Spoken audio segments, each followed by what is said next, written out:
Dios te bendiga y Dios te guarde. Este es tu canal Sin Miedo a Nada. Hoy me siento muy contento en este canal porque tenemos un evangelista. ¿Cómo lo puedo llamar en el mundo espiritual? El evangelista Yelin, el buscado por los ángeles. ¿Cómo le podemos llamar a este señor que verdaderamente es un evangelista que todo el mundo lo busca?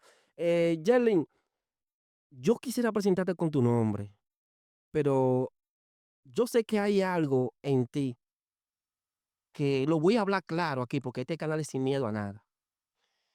Que cuando tú hablas, hay una identificación diferente a tu nombre de Jeren de la Rosa. Ya yo me identifico como en el mundo espiritual, aún sea de la luz o aún sea de la tiniebla, como que tú tienes otro nombre. En este tu canal tenemos a Jeren de la Rosa, quien nos vas a hablar bajo el tema cárcel espirituales, con Dios y con todos nosotros, nuestro hermano Jeren de la Rosa. Muy buenas noches, para mí es un placer, un grato placer estar aquí.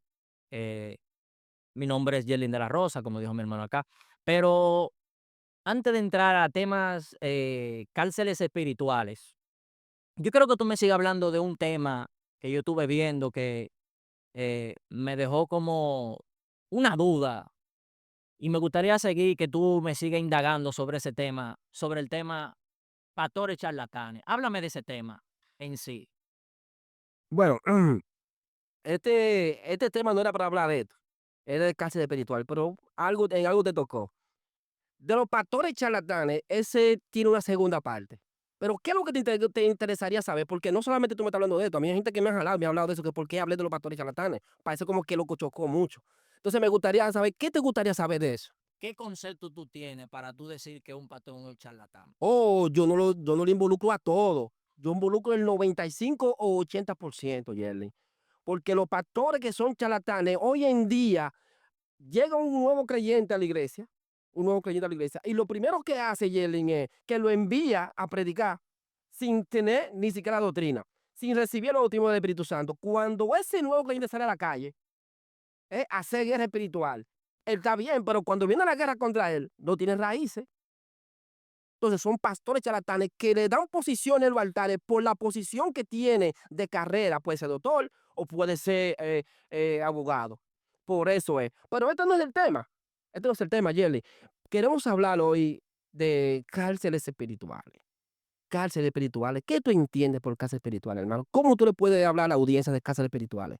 Bueno, yo creo que la gente entiende que cuando se habla de cárcel, se está hablando de que nosotros vamos a estar detrás de unos barrotes o algo por el estilo, pero cuando hablamos de cárceles espirituales, estamos hablando de algo que nos encadena, no tanto en el mundo físico, sino también en el mundo espiritual. Ey, ey. Entonces, el cristiano debe de entender que cuando estamos hablando de cárceles espirituales, debe de entender que a nosotros no nos vacunaron contra nuestra debilidad. ¿Cómo así? Pero, señores, escuchen esto. ¿Cómo así? Explica, explica. A nosotros no nos vacunaron contra nuestras debilidades. Wow.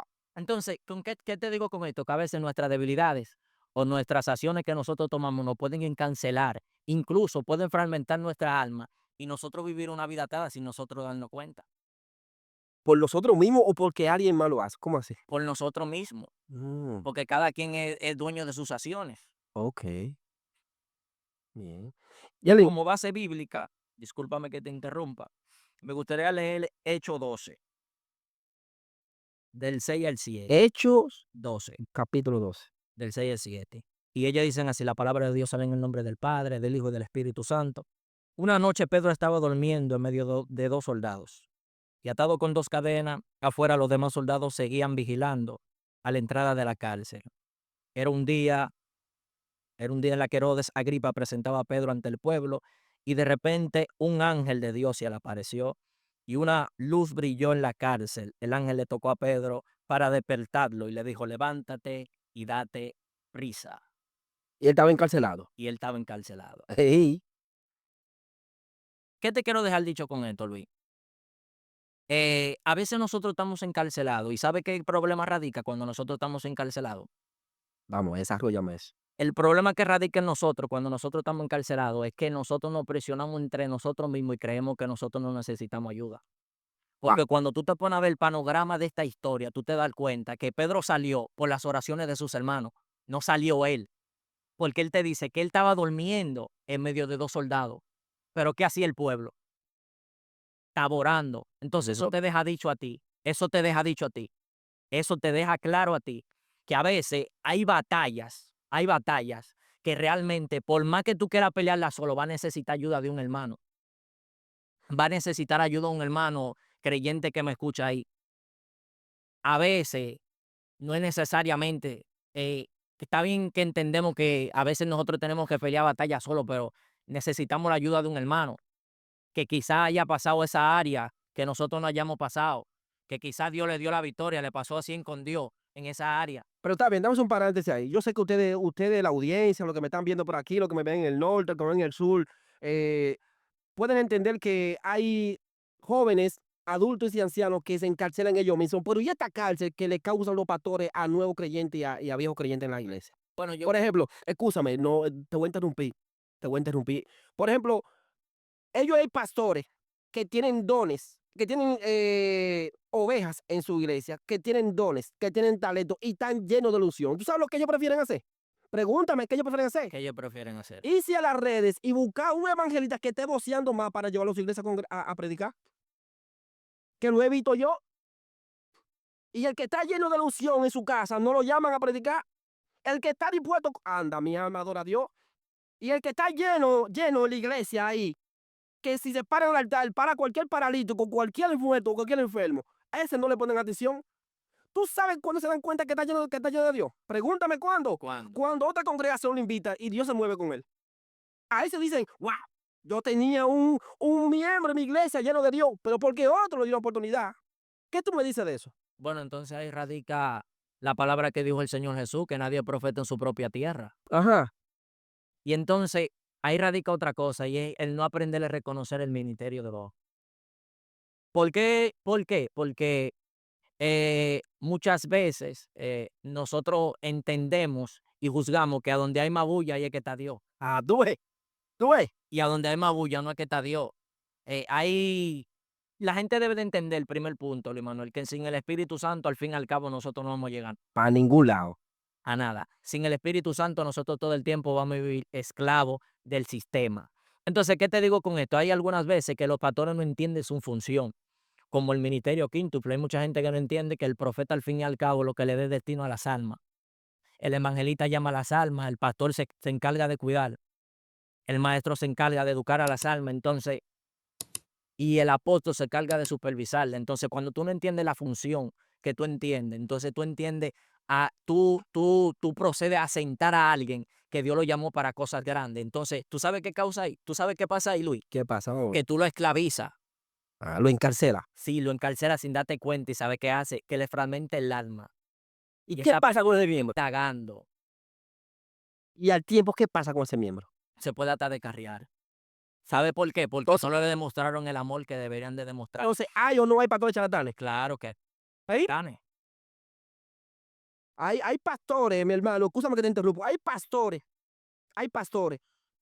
que están más atentos a las ovejas de otra congregación que a las ovejas de su congregación. No, claro, claro que sí. Como te digo ahorita, que las ovejas de su congregación crecen porque le hacen una invitación en otro lugar. O sea, en pocas palabras, los diáconos, los evangelistas, los pastores ven más el talento de la oveja de tu congregación que tú mismo. ¿Pero por qué? Si tú estás pastoreando un sinnúmero de ovejas, ¿por qué no le das atención a lo tuyo? Claro. Ahora la pregunta es la siguiente. Permíteme leer. Ay, Dios mío. Pues mira, yo en verdad, en Mateo capítulo 24, dice, ese es el de los talentos, el que enterró el talento. Dice, asimismo, el que había recibido 2 ganó también otros 2.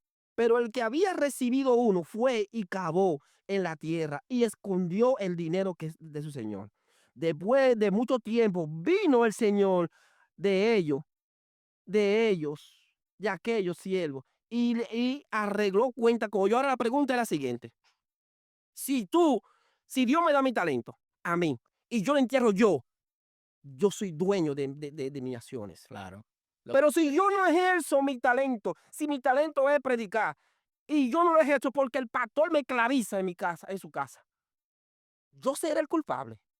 No, Pues lamentablemente sí. que Sí, claro, Sí, claro. porque está no, permiso. Yo sé que tú eres evangelista y sabes de Biblia, pero dame un segundito.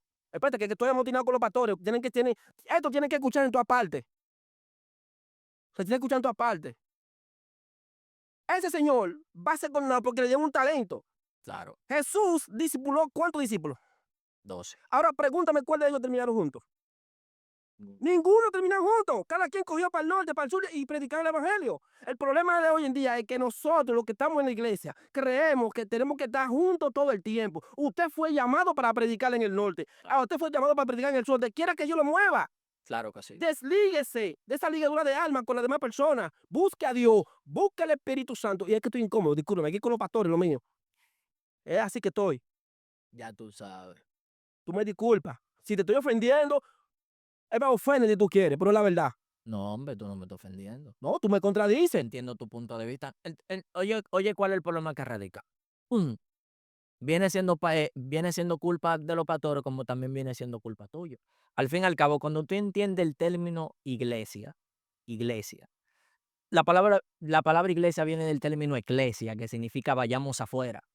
Al fin y al cabo, cuando tú te pones a mirar lo que Jesús dijo, que fue lo que Jesús dijo, cuando Jesús dijo, y ustedes me serán testigos en Jerusalén, en Samaria, entonces te está diciendo que al fin y al cabo tu ministerio no está encajado, tú estás permaneciendo dentro de una iglesia.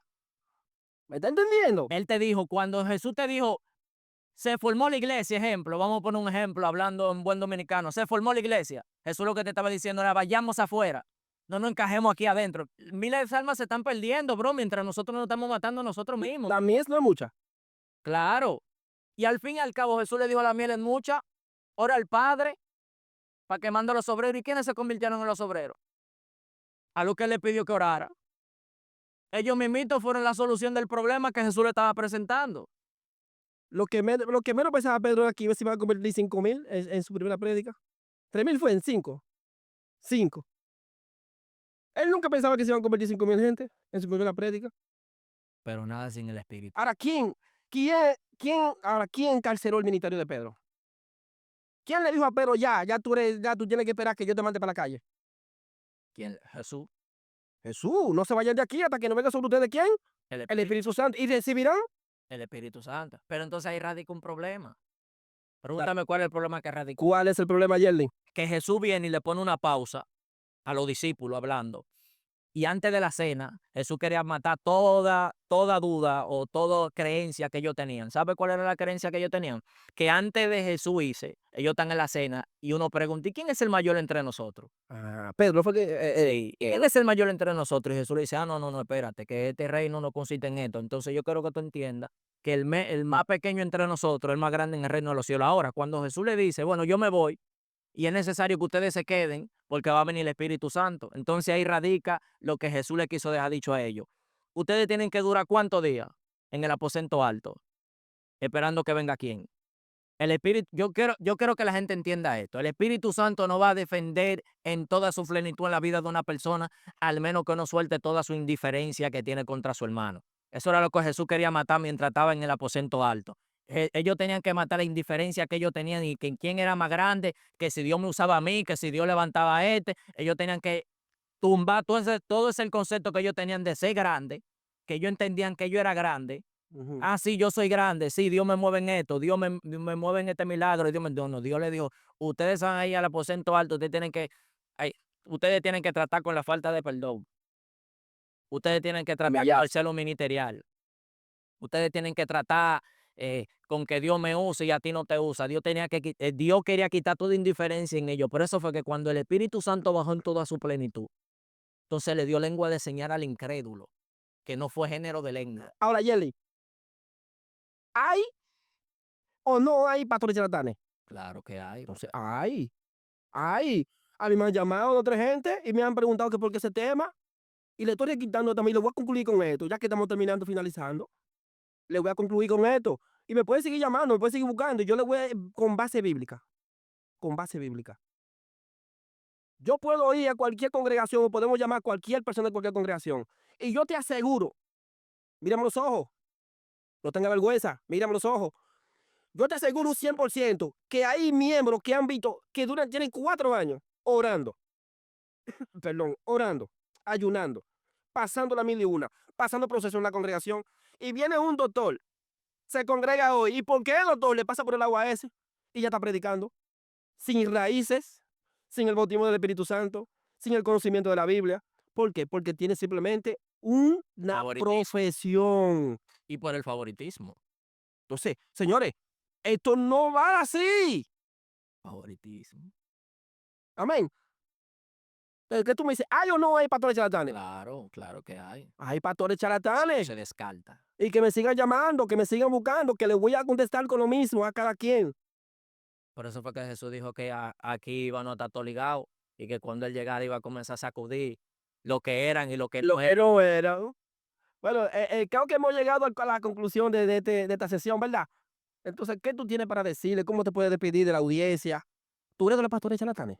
No, jamás en la ¿Y vida. por qué una vez te sorprendes? Ah, va a tener cuidado de los que llegan con profesión. Claro. Pues despídete de la audiencia, con nuestro hermano Yelin se va a despedir de la audiencia. Señor, este es tu canal sin miedo a nada, ¿eh? Bueno, fue más que una bendición. No se trató tanto de una prédica, sino de una conversación para llevar a la conciencia a aquellos pastores que entienden que el favoritismo lo puede llegar a lejos y no valoran al fin y al cabo esa persona que tienen ahí, que está buscando de Dios, que quiere tener una oportunidad para crecer, desarrollar sus dones. Yo soy de lo que creo que al fin y al cabo nosotros nacemos con capacidades y habilidades que en el transcurso del tiempo, con las oportunidades que nos ofrecen, nosotros podemos crecer y avanzar en este mundo. Señores, recuerden muy bien, pastores, abran la cárcel, dejen que esa gente desarrolle su ministerio. Dios te bendiga y Dios te guarde. Luis.